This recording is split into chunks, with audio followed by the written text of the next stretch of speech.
राहाता शहरात जपानी तंत्रज्ञानाच्या सहाय्याने सुमारे 7 कोटी रुपये खर्चून आधुनिक अप्पर वॉटर हायटेक बाजारतळ उभारण्याचा महत्त्वाकांक्षी प्रकल्प राबविण्यात येणार आहे। महाराष्ट्रातील हा पहिलाच प्रयोग असल्याची माहिती भाजपचे प्रदेश उपाध्यक्ष डॉ. सुजय विखे पाटील यांनी दिली। वीरभद्र मंदिरासमोरील मैदानात भरत असलेल्या आठवडे बाजारामुळे व्यापारी, भाविक व वाहनचालकांना होणाऱ्या अडचणी दूर करण्यासाठी हा निर्णय घेण्यात आला आहे। नगर मनमाड महामार्ग व साकुरी रस्त्यावर निर्माण होणारी वाहतूक कोंडीही यामुळे कमी होणार आहे। योजनेअंतर्गत कातनाला अंडरग्राउंड करून त्यावर सुमारे 1 ते 1.5 एकर जागेत बाजारतळ विकसित करण्यात येणार आहे। भविष्यातील 50 वर्षांचा पूरनियोजन आराखडा तयार केला जाणार असून अतिक्रमणे हटवून कातनाल्याची स्वच्छता केली जाणार आहे। तसेच मटण मार्केटमधील जैविक कचऱ्याच्या विल्हेवाटीसाठी इन्सिनरेटर बसविण्याची योजना असून त्यामुळे प्रदूषण रोखण्यास मदत होणार आहे। कामास 1 एप्रिलपासून सुरुवात करून पावसाळ्यापूर्वी पूर्ण करण्याचा मानस व्यक्त करण्यात आला आहे। माझं माननीय नामदार राधाकृष्ण विखे पाटील साहेबांच्या नेतृत्वामध्ये जे काही राहत्याचा विकास झालेला आहे, अनेक वर्षापासून साहेबांच्या आणि माझ्याही मनामध्ये खंत होती की राहत्याला बाजारासाठी जागा नाही।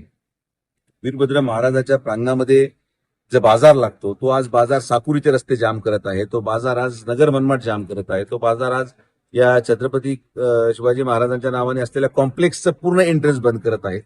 आणि म्हणून कुठेतरी बाजारतळ व्हावं, जागेची उपलब्धता नसल्याने यावेळेस आपण एक प्रयोग करतोय। एक पहिली टेक्नॉलॉजी आहे जी जॅपनीज टेक्नॉलॉजी आहे, त्यामध्ये आपण त्या सगळ्या लोकांना बोलवलं आणि असा निर्णय घेतला गेलेला आहे की कातनाला म्हणजे साकुरीच्या पुलापासून तर नगर मनमाडच्या पुलापर्यंत जो कातनाल्याचा स्पेस आहे तो 50 वर्षाच्या पूरला लागणारं पाणी ग्राह्य धरून तेवढ्या साईजचे मोठे कॉन्क्रीट डॅक टाकून तो पूर्ण कातनाला परिसर अंडरग्राउंड केला जाणार आहे।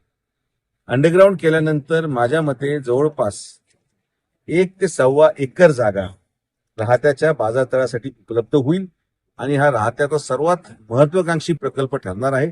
आणि एकदा हा प्रकल्प यशस्वी झाल्यानंतर याचा बोध घेऊन अनेक शहरांमध्ये महाराष्ट्रामध्ये जिथं जिथं नाले वाहत आहेत आणि जिथं शहरीकरण वाढलेलं आहे असा पर्याय आपण उपलब्ध करून देणार आहोत।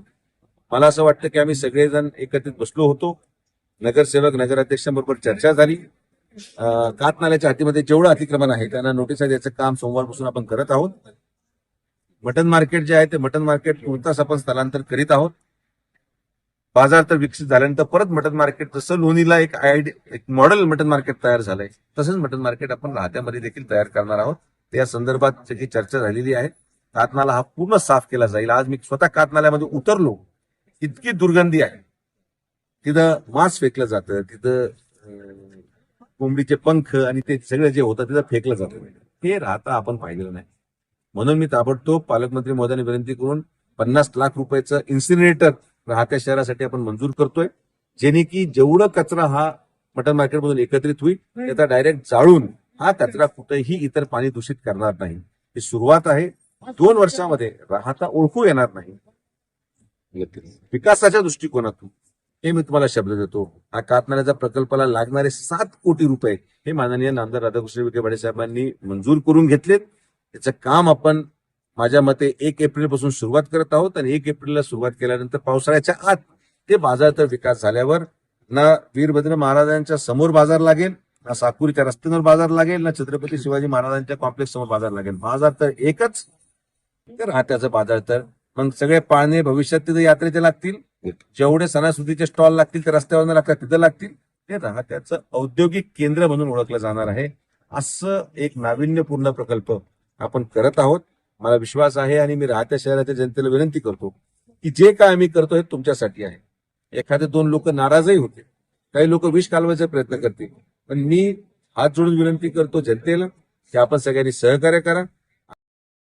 वृत्त संकलन विभाग, व्हिजन प्लस न्यूज, राहाता।